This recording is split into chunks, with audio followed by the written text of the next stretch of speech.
Hello, Assalamualaikum. Today I will present about stress management technique for a student.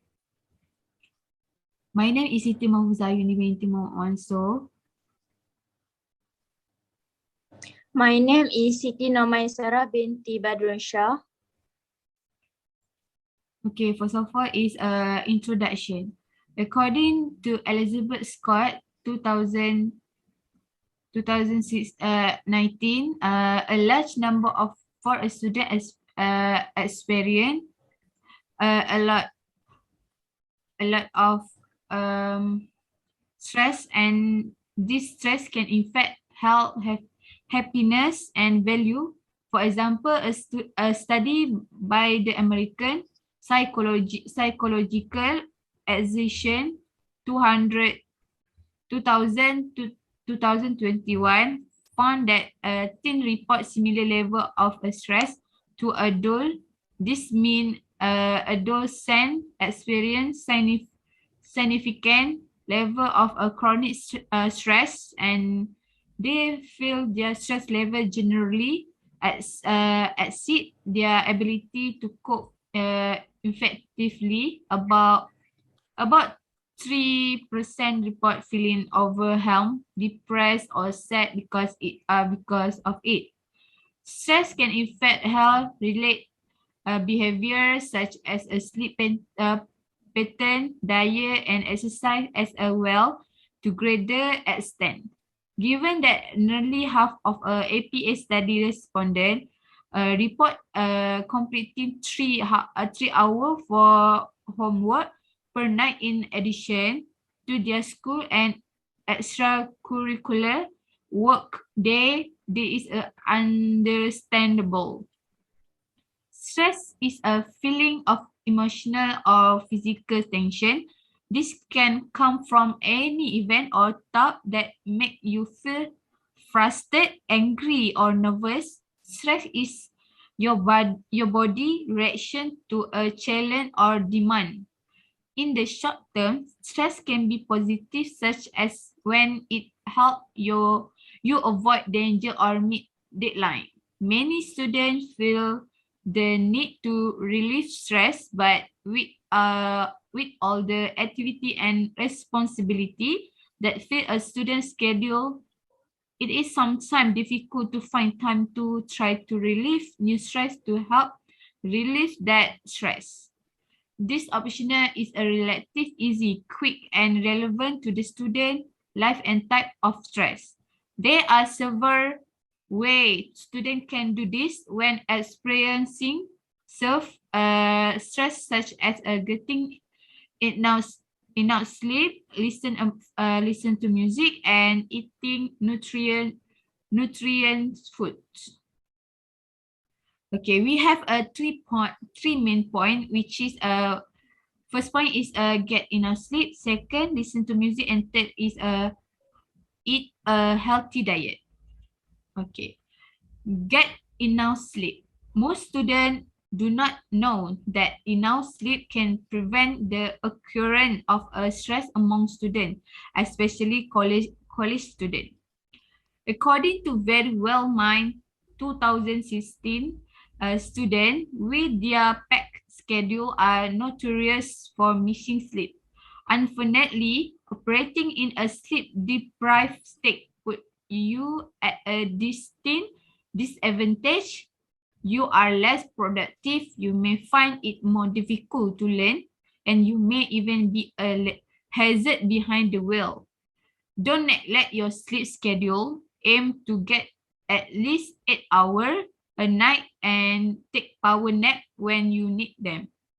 According to a poll on this site, around 50% of a reader like you are missing enough sleep to triple their risk of a car accident.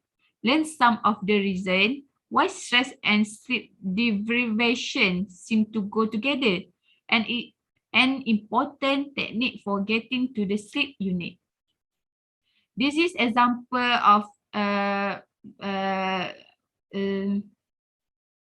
this is a benefit when we got enough sleep is increased energy, sharper concentration, better decision making, improve your memory, ability to manage stress, improve physical health, and better immune system.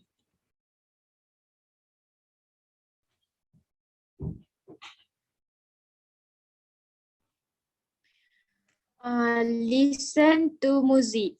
Many of you are unaware that music can relieve your stress while doing any activity that puts a lot of mental stress on you. According to Very Well My 2019 convenient stress reliever that has also shown many cognitive benefits. Music can help you to relieve stress and either calm yourself down or stimulate your mind as your situation warrants. Students can harness the benefit of music by playing classic music while studying, playing upbeat music to wake up mentally, or relaxing with the help of their favorite slow melodies. Music provides a wonderful backdrop for your life, and you can find increased enjoyment from what you're doing while reducing stress from your day. Put together a custom playlist for each of these activities, and you may soon note a significant decrease in stress. According to University of Nevada 2012 research at Stanford University have said that listening to music seems to be able to change brain functioning to the same extent as medication. They note that music is something that almost anybody can access and makes it an easy stress reduction tool. This is image for music. That means listen to peaceful music will add work to reduce stress and promote relation.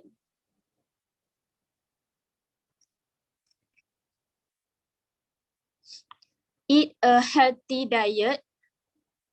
Some of you are not aware that if we eat a healthy and balanced diet can also reduce stress and keep the body healthy, and we cheer up your mood. First, you may not realize it, but your diet can either boost your brain power or set you off mental energy. A healthy diet can function as both a stress management technique and a study aid. Improving your diet can keep you from experiencing diet-related mood swings, lightheadedness, and more. Second, one reason busy. Stressed people tend to gain weight is that they more often eat fast food or go out to eat. This is understandable. After a busy day running around, you may not have time to come home and cook something from scratch, but healthy eating at home can help you stave off extra pounds when stressed, as meal you make are usually much better for you. Lastly, cooking at home can save you money too. Cooking at home can save your money too, which may directly decrease your stress level by putting you under less financial strain. It may seem like a daunting task to come home and cook something healthy or new after a long day, but it's easier than you may think.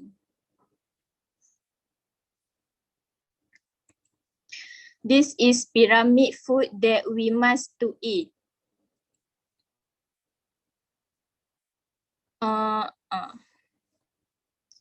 Lastly, conclusion.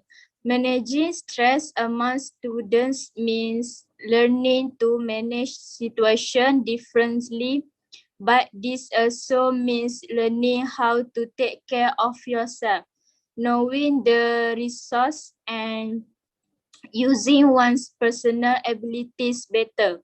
Knowing how to manage stress in the classroom or in a professional and personal context does not just depend on the internal situation, but on the way we see and understand it. Eating healthy foods is also one of the most effective ways, and adequate sleep will also contribute to the onset of stress. Stress can also be overcome by listening to a song that is calm and not too lively to restore your mood. Therefore, students should manage senior learning wisely. There are alternatives. Next time, if the student is stressed, listen to music, eating healthy food, or getting enough sleep may be the appropriate path. Okay, they have some video for you guys to see. Academic strain or Dengar. pressure from family. Dengar. Here's how to deal with stress as a student. Dr. Jabal, medicalinsiders.com.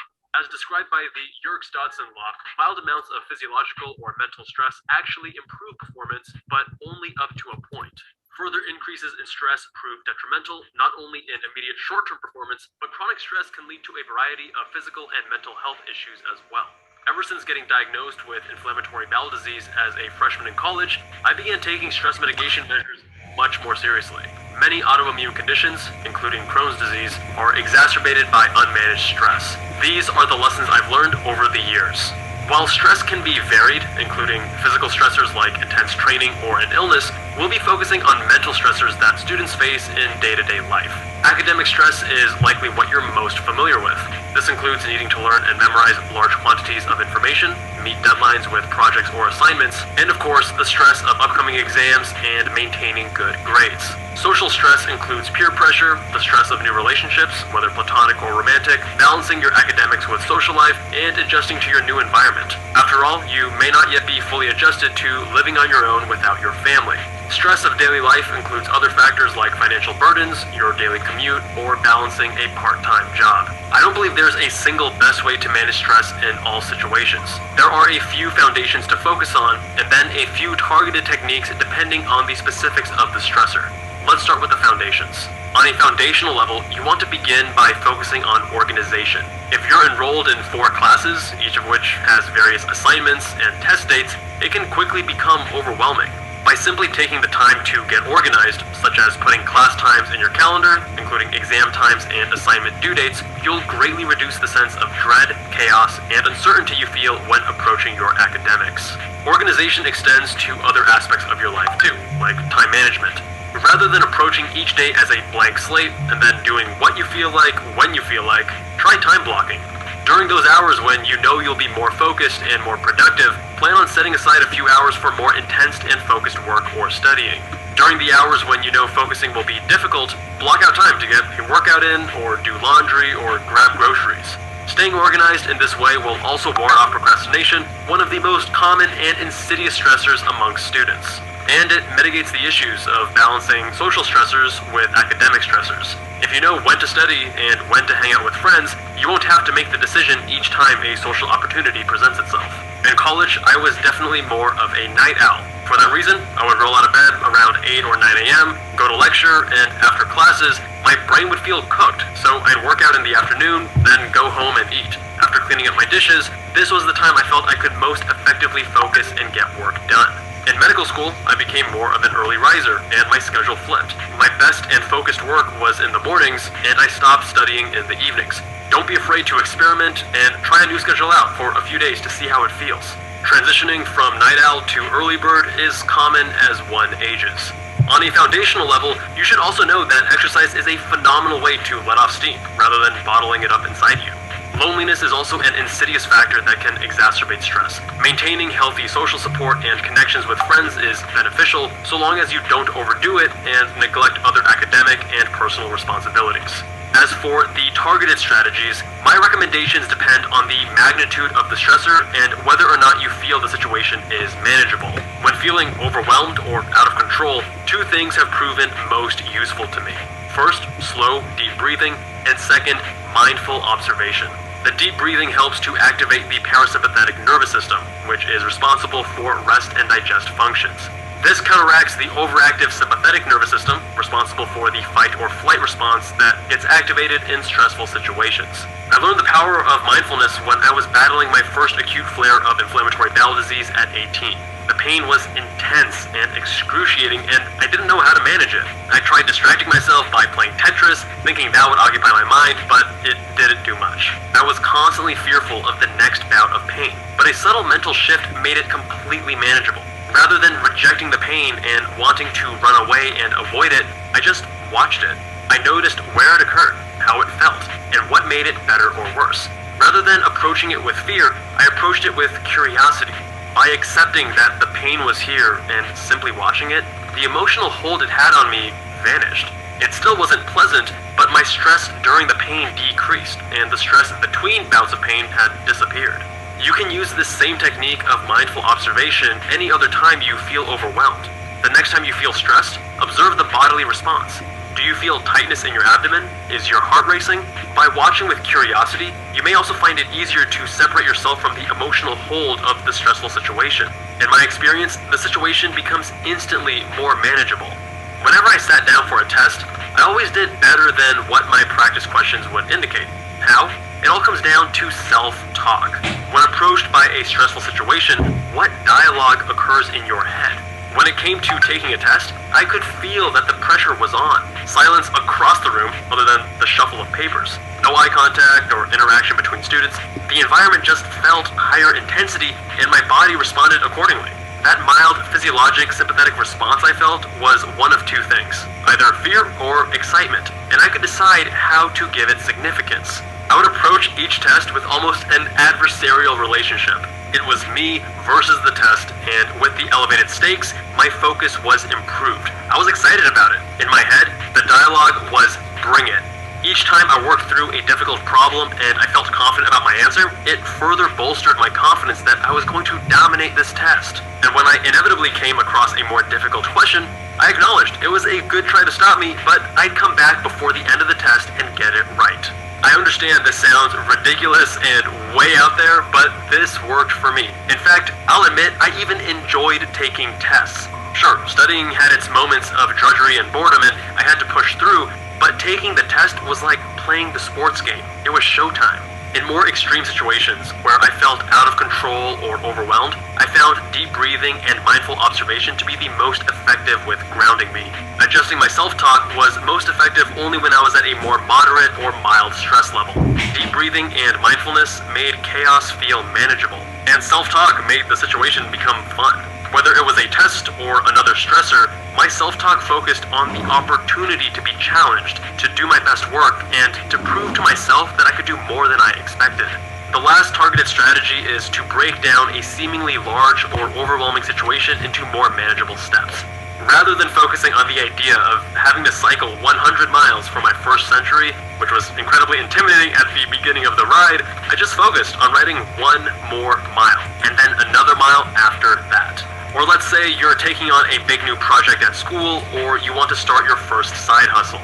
Don't look at the final goal, then see where you're at and feel defeated. Instead, ask yourself, what is one step I can take today that will bring me closer to that goal? And what about the day after that? As they say, we often overestimate what we can accomplish in a day, but underestimate what we can accomplish in a year. Some of this stuff may seem out there, but I hope you find something useful. Since procrastination is such a common problem we all face and a huge cause of stress, you may enjoy watching my video on 7 steps to cure procrastination. And if you're dealing with feeling like a failure or letting yourself down, I have a video on that too. Thanks for watching, much love, and I'll see you guys in that next one.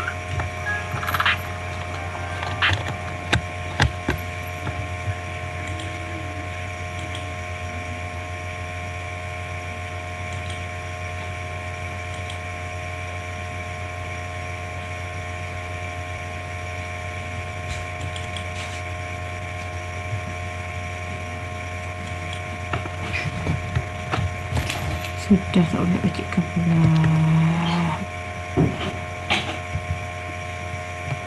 Tak boleh aku baca ke stop.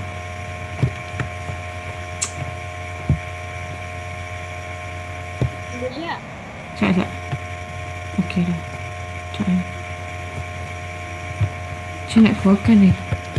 Macam tu.